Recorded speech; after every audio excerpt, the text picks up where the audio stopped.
Si ustedes están mínimamente familiarizados con las monedas antiguas, tienen que haber visto cosas parecidas a esto. Y es obvio por qué, porque básicamente la dracma sasánida, que es lo que están viendo acá, la dracma de plata sasánida, fue una de las monedas más influyentes de la historia monetaria universal. Así que si ustedes quieren meterse con la numismática en serio, no pueden ignorar estas monedas.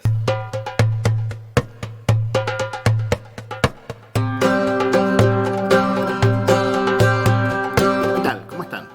Hoy pensé hacerles un breve tutorial para empezar a conocer un poquito las monedas sasánidas, las dracmas sasánidas, concretamente, que prácticamente son el 99,9% de todas las monedas sasánidas. Va a ser una cosa muy básica, la hago por sugerencia de un amigo y seguidor de este canal, Divernumis, que me pidió que explicara un poco cómo es el tema de las dracmas sasánidas. No voy a explicarles cómo leer todas las secas, etc.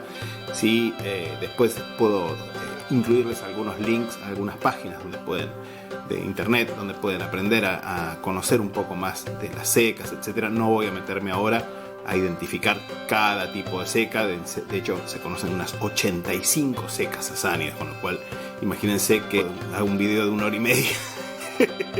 No lo va a mirar nadie, básicamente, ni siquiera este amigo que me pidió que lo haga. Así que voy a hacerlo breve. Voy a explicar los principios generales, nada más, para la lectura de las monedas sasánidas, y voy a leer 1 o 2 monedas con inscripciones complejas para que más o menos se hagan una idea de cómo se leen.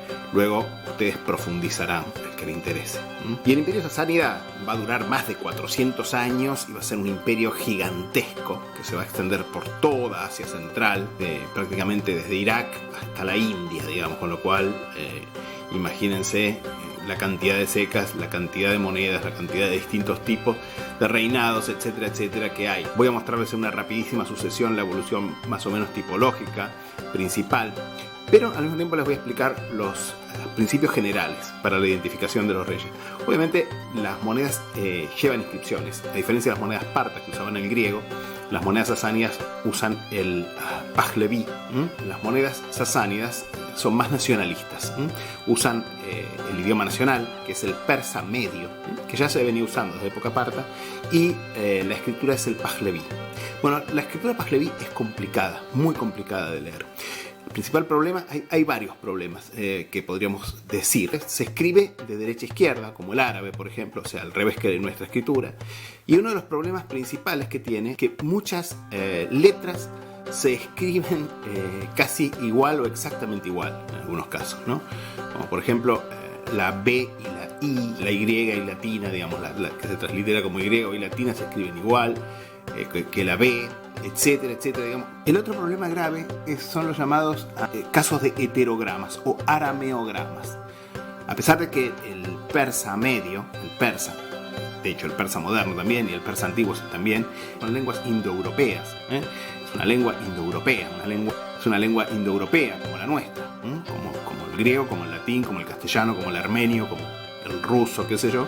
Sin embargo, la influencia del arameo, sobre todo en la escritura, era muy importante.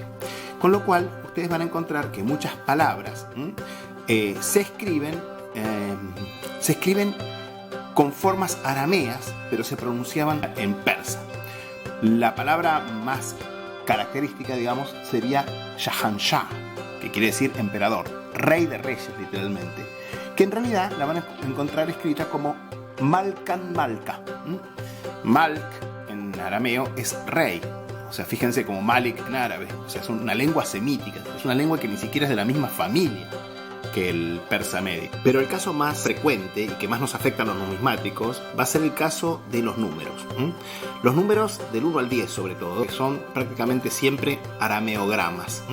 Es decir, que ustedes van a encontrar escrito, digamos, un número en arameo, es decir, en semítico, pero los persas lo leían en persa, es decir, en una lengua indoeuropea como la nuestra. Por ejemplo, en arameo 4 se dice algo así como arba o alba, y los persas lo leían como chayar, con lo cual, digamos, no tiene nada que ver la pronunciación con la escritura, ¿entienden? Esa es la idea del arameograma o heterograma. Con lo cual, en resumen, digamos, si todavía no se espantaron y siguen acá, Lo que les quiero decir es que no traten de aprender persa medio. Yo mismo no me dediqué a estudiar, o sea, conozco los principios básicos como para poder explicarlos y poder entender cuando trato de leer, entender de qué van las cosas, digamos, no simplemente mirar los dibujitos de las letras y sacarlas por aproximación, pero en realidad lo que van a hacer siempre ustedes es buscar en una tabla. O sea, ustedes van a tener que aprender en algún momento, si quieren leer bien las monedas, las formas de las letras en escritura Pahlavi. Pero ustedes no van a aprender a leer las inscripciones en Pahlavi, en persa medio. Ustedes lo que van a hacer, van a aprender a identificar las palabras escritas, no leerlas letra por letra, ¿entienden? Porque realmente no creo que lo hagan ni siquiera los expertos. O sea, lo hacen, digamos, teorizando cuando tratan de leer, por ejemplo, una seca desconocida o alguna inscripción desconocida. De manera que, aunque ustedes van a tener el nombre del Shahanshah, del rey de reyes persa, en realidad hay una forma mucho más práctica de identificar a los distintos reyes que tienen en sus dracmas. Y esa forma de identificarlo va a ser mediante la corona. La corona era el atributo por excelencia de los reyes sasánidas. Y fíjense qué cosa interesante, que la corona va cambiando con cada rey. Y de hecho, no solo va cambiando con cada rey, sino que además, en algunos casos, cuando un rey, por ejemplo, sufría una grave derrota, etc., o básicamente era depuesto y tenía un nuevo reinado, básicamente adoptaba una nueva corona para renovar lo que se llamaba su kvarná, que era su esplendor, básicamente, que era una cosa casi, digamos, obviamente mística, ¿no? En el sentido de que su kvarná, su esplendor había sido dañado, digamos, y su prestigio, digamos, etcétera, su imagen imperial, y entonces tenía que renovarla de alguna manera, y lo hacía como, digamos, haciendo borrón y cuenta nueva y adoptando una nueva corona. Con lo cual, a lo largo de tantos reinados, fíjense, 400 y pico de años de historia, hubo un montón de reyes, hubo un montón de reinados, más reinados que reyes incluso, y hubo un montón de coronas. Entonces las coronas, con cada reinado cambian, básicamente contienen los atributos de uno o más dioses, generalmente al principio uno o dos dioses, y después terminan conteniendo los atributos de un montón de dioses. Con lo cual, digamos, se iban haciendo cada vez más complicadas. Y no solo eso, sino que además se fueron haciendo cada vez más pesadas. Al punto que sabemos, por un libro especial que se llama el libro de las coronas, como se llamaba, que para la época de Khosroes II, por ejemplo, un gran rey, importante rey sasánida, para la época de Khosroes II, acá lo tienen, justamente la corona, fíjense lo que es esta corona con las alas, era una cosa tan voluminosa y tan pesada que ni siquiera podía sostenerse en la cabeza del rey, y por lo tanto los sasánidas habían desarrollado una compleja tecnología con cuerdas y poleas y mecanismos que hacían que la corona se mantuviera como flotando arriba de la cabeza del rey. Y de hecho, conforme el rey avanzaba o digamos hacía sus evoluciones por la sala del trono, un especialista, digamos, manipulaba los mecanismos para que la corona se siguiera sobre la cabeza del rey constantemente, digamos. Así que bueno, imagínense. Y digamos que para el periodo tardío sasánida, ya las inscripciones, como les digo, traen el nombre del rey, del Shahanshah, pero se van a estandarizar, van a decir siempre lo mismo, van a decir el nombre del rey y la palabra Afsud. Por ejemplo, en este caso, que es nuevamente Khosroes II, las monedas van a decir en el anverso Khusruy Afsud, algo así como, bueno, esto lo traduce Valentine, que es un numismático del cual voy a tener que hablar, como que Khusro incremente, que Khusro aumente, por ejemplo, en el caso de Khosroes II. Además, a partir de la época de Sapor II, que va a reinar durante la mayor parte del siglo IV después de Cristo, 309 a 379, va a empezar, las dracmas sasánidas van a empezar a incluir la fecha. La fecha que se incluye en palabras. Como ya les dije, es bastante complicado de leer, por supuesto, pero un poco como la moneda árabe. Bueno, antes que nada digamos que secas siempre debe haber varias. Desde el periodo temprano sasánida debieron funcionar varias secas en cada reinado.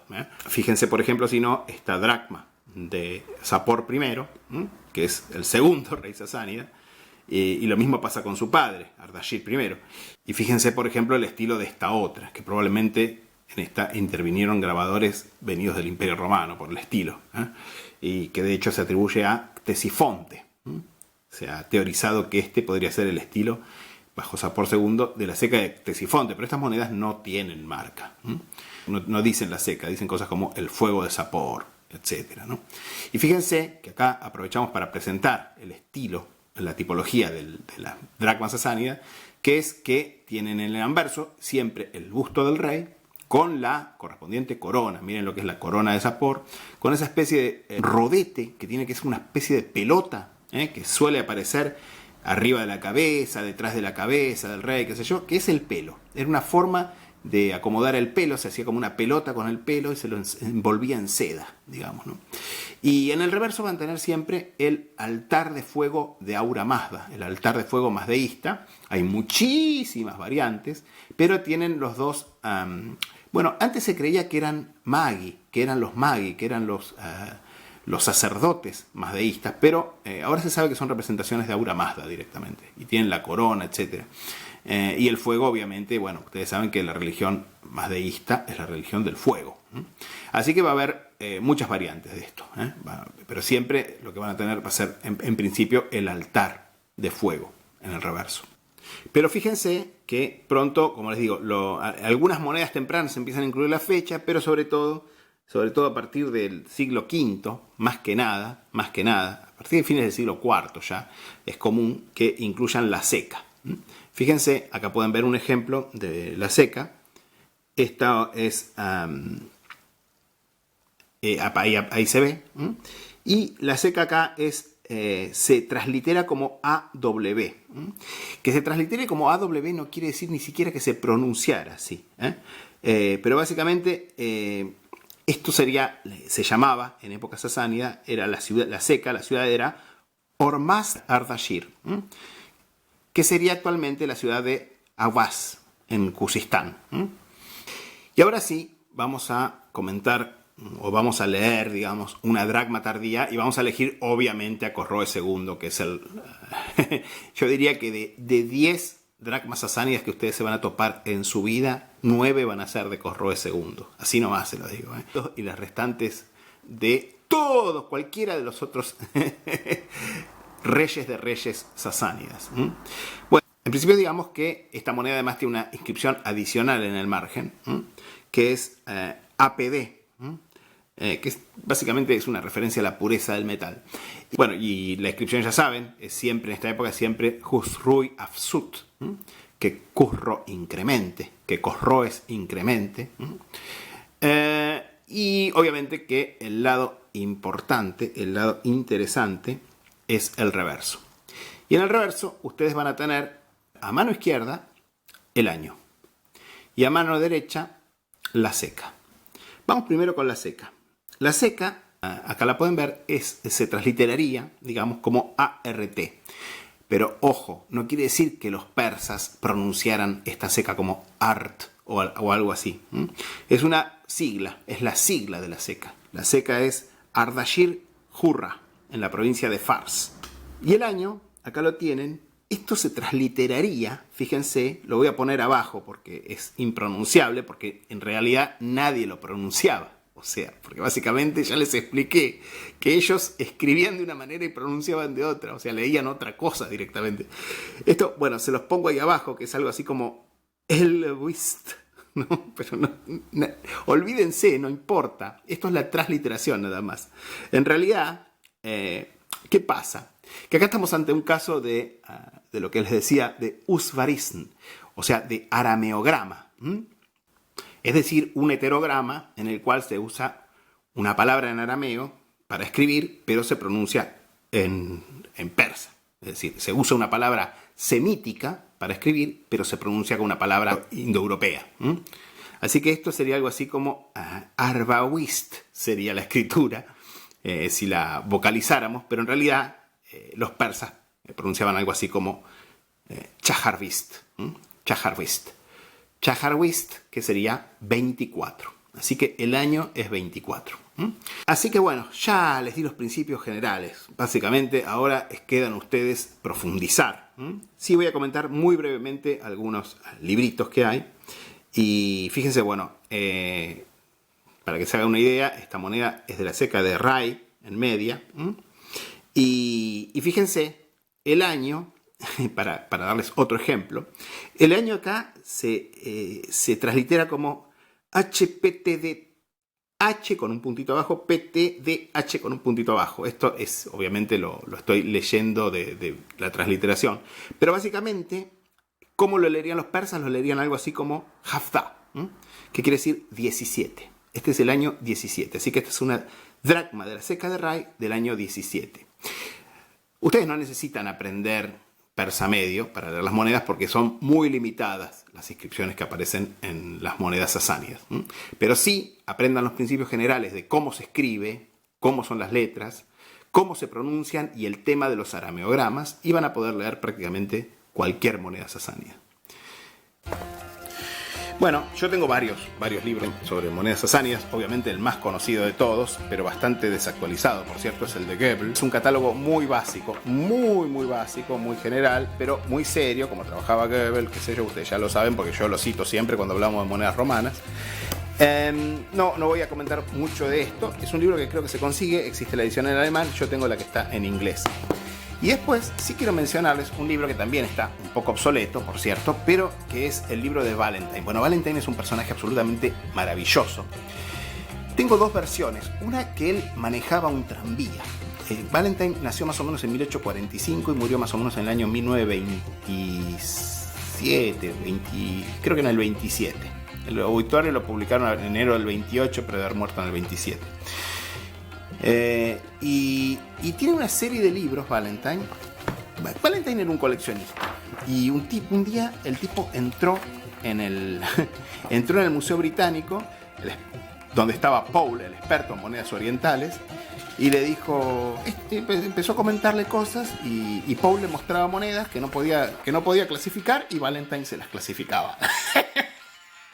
Según otra versión, era carpintero Valentine. Lo que sí les puedo asegurar es que era el clásico ejemplo de lo que es la numismática como ciencia profundamente democrática y en la cual, digamos, la gente común, la gente más común, la gente de la calle, básicamente, puede hacer los aportes más fabulosos a la ciencia, siempre y cuando una camarilla de conspiradores, generalmente empleados públicos y autoritarios, no quieran separar a los verdaderos científicos de su objeto de estudio.